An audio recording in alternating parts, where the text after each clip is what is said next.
first of all, the tone of the movie. You mentioned the Coen brothers, and yeah, there's that influence is certainly there in this movie, and maybe a little, I don't know, Wes Anderson. well, yeah, the sort of the droll Yeah. kind of delivery with some of the characters has a little Wes Anderson in it as well. The story of Nandor and Jeff, which was like 10 years ago, my immediate thought was like, oh, this sounds like a Wes Anderson movie. That was like my first thought. And then obviously, like, when I wrote it and it became what it was, it became different. And Wes is Wes. I mean, nobody can do what he can. I have so much admiration for him as a filmmaker because you can see one frame of his movies and know it's him. And that's unbelievably unusual to have that distinctive a voice where I feel like we almost take it for granted because there's so many sort of knockoffs and memes about him and stuff, but he's unbelievably unique and original. And so I aspire to find a voice like that, but that was absolutely an influence. And also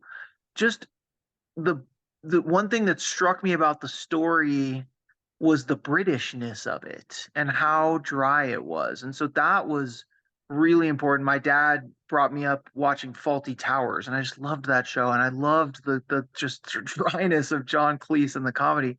And so I wanted to try to achieve something like that, just the very dry British comedy that I love. Well, it also depends on pacing and delivery. Yeah, and having great actors. Yes, and having great actors. How much did you get involved with the pacing and delivery to your actors, or did they do it on their own? My general philosophy with actors, especially actors like Simon Pegg and Minnie Driver and Christopher Lloyd and Paul Kaye and guys I've worked with in the past like John Malkovich and Tom Berenger, these guys who have forgotten more about acting than I will ever know in a lifetime. I don't do a lot of like direct coaching with my actors. I try to give them what my intentions are for the character, what my intentions are for the film and the tone and the scene, and what I'm trying to achieve as a director. And then I let them interpret that and try to distill that vision because, again, they know better how to do it than me. I'm not going to tell John Malkovich how to say a line, or Simon Pegg. Like, they know. And so, like, they, especially Simon, who I did a lot of prep with, and we talked so much about the script. He understood it. He understood it front, back, and sideways. I am Dr. Nandor Fodor, the world's foremost parapsychologist. I am not a skeptic. This is the strangest case I have ever encountered. A family living in a farmhouse claim a talking mongoose lives in their barn. Creature's name is Jeff. I find really important and really distinctive in this movie, especially Simon Pegg's delivery and his accent. Now, Nandor Fodor, I discovered, actually was on The Tonight Show with Johnny Carson in 1963. Did you and Simon look at any recordings of him to get that voice? That accent is unmistakable. Well, it's British American. I know. I know. In Middle European or something. He was Hungarian, was Nandor, and Simon created that accent, and I was nervous when he initially said I want to do an accent because I'm like, all right, I'm working with this unbelievably prominent British actor who's very well known as a British actor, who's surrounded by British actors making a British movie. And you don't want to sound British? Okay. I was like, I'm in for this. This sounds cool. And then I remember he sort of debuted the accent for me. And I was like, oh man, yeah, this is great. It sounded like Christoph Waltz.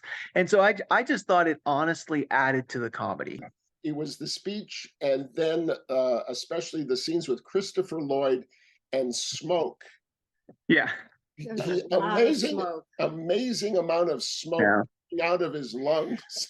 I know. It was very. I know he was very good at smoking. He's an excellent on-camera smoker. But Simon's honestly just good at everything. I have so much respect for that guy. I mean, he is an absolute pro's pro. One of the more intelligent, instinctive actors that I've worked with. There's a reason why he's in everything and everyone loves him, and he has such a fan base, and he's in Star Wars and Mission Impossible and everything. And Star Trek. I mean, he's just the man. Well, I can imagine that when Christopher Lloyd and Simon Pegg sat across the table from each other, that there were some interesting times that. Oh, it was beautiful. Can you talk about anything that?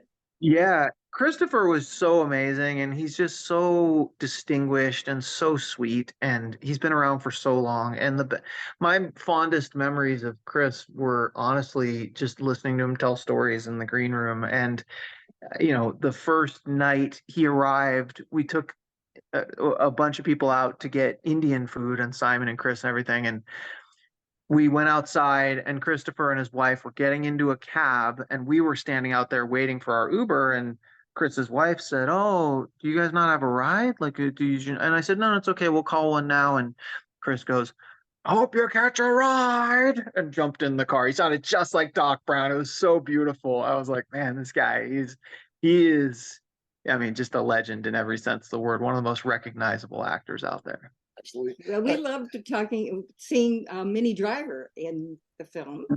I know, Minnie's incredible. She brought out so much humor in that character that was not on the page. She really was so funny and found a side of Anne that I didn't even really write. And she was responsible for a lot of the comedy in the film, which I was surprised by, not because Minnie's not versatile or whatever, but I just had always thought of her for whatever reason as like more serious, as an actress. And she's amazing and she can do serious well, but she was so funny. And yeah.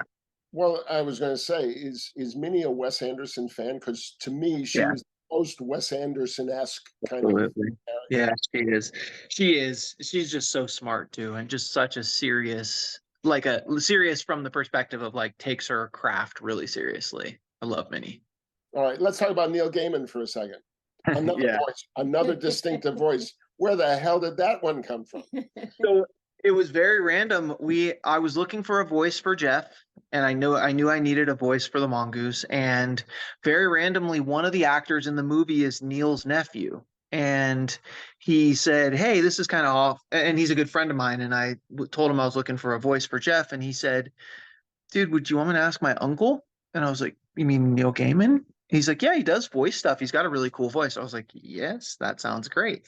And then Neil read the script and really loved the script. And that was a big thing for me. I was like, oh my God, like Neil Gaiman actually really liked my script.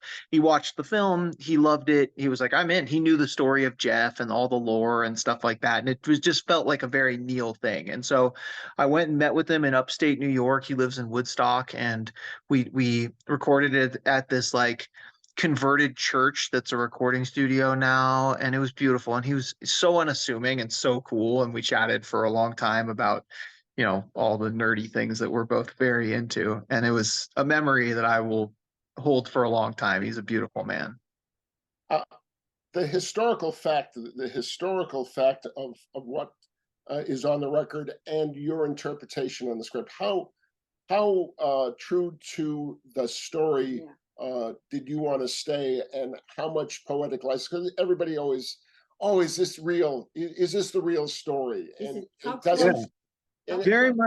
Very much both. So the early part of the script, so the sequence where Nandor is reading Dr. Price's notebook, the reason that sequence is so weird and so long and sort of like the pacing's a little funky is because that was taken directly from Dr. Price's notebook, like straight up, like right off the page. And so that all those things that happened with the penny on the rock and the dead rabbits and all that stuff, that was all right from his notebook. So that was like all 100%, taken from real events. I created the character of Anne, so that wasn't a real character because I wanted that dynamic. And Nandor did go out there. He did experience some of the things that were in the script, like the cave and the stuff in the cave and, the dynamic with the Irvings and stuff. But it was, there was definitely license taken to make it more cinematic. Well, and speaking of cinematic, you're a cinematographer. I mean, you have kind of almost a sepia tone of. I know. She's an absolute titan. Let me tell you, she is. When I wanted to pick a DP for this, my two sort of qualifications were very simple. I just said, I want a female British DP. That's what I want for this film. And I saw her work and loved her. And more importantly, she's just like a ray of sunshine. She's just the sweetest, most easy to get along with person, and we just clicked immediately. I just shot a movie actually about a month and a half ago in Arkansas and brought her all the way there to DP that movie. She's my DP at this point. Like she knows I will not make another movie without her shooting it. She's incredible. Can you tell him to come out so we can see him? Is that him there? You say to your DP, here's what I would like to convey. Now you go do your thing. But at the end of the day, it's a Adam Sigal film. It's your name on the marquee. At the top. How much direction? Once you start the ball rolling, how much do you say? Wait a minute, I want it this way. I'm very big on prep, and I'm very big on hiring the right people, and I'm very big on trying to explain my vision the best possible. Now, with that said, if I'm on set and I don't like something or something's not quite working, of course, and the reality is that some of your people you get more time with and some you get less time with on independent films. So some of them don't have quite as strong of a concept of what I'm going for. And so, yeah, of course, in those scenarios, I have to step in. But Sarah and I mean, we agonize over the script for months. One more question. Yeah. And that is the credits, where the actors get out of character and say what they think of you. Oh my God. So that it actually is a little annoying that was in there. So what that video was, so we did a Comic-Con panel last year for this movie. We had like 3,000 people there. And the group that set up the Comic-Con panel said, hey, we want to make a video. And I hate these videos at Comic-Con where it's all the actors being like, this was a great experience. The director was awesome. So I called Simon and I called Chris and I said, if we're going to do a stupid video for Comic-Con, let's do one where you just trash me, like as a joke. Like it's fine. Like that's so much more funny to me. So we did. And I didn't realize they were going to put it in the credits. And I was like, I don't think we should have done this. So we actually got it removed for the foreign stuff. But that's what that video originally was. So anyway. But it was fun. Oh yeah, it was fun. It was great. It was fun to do, and at Comic-Con they lost their minds. They thought it was so funny because I played dumb and was on stage and was like, "Yeah, this is great, guys. We got this video of all the cast and thanking me for the experience, and I love this is going to be awesome. This is going to stoke my ego." And then of course it was that, and I was like, "What the hell?" I stormed off the stage. It was great. So that's what it was originally for. So well, perfect. By the way, have you ever met a real mongoose? I have seen a real mongoose before. Yes. Are they assholes? What's it? Yeah, they're vicious. They're vicious little bastards. Yeah. Completely unlike Jeff. So. Yeah, perfect.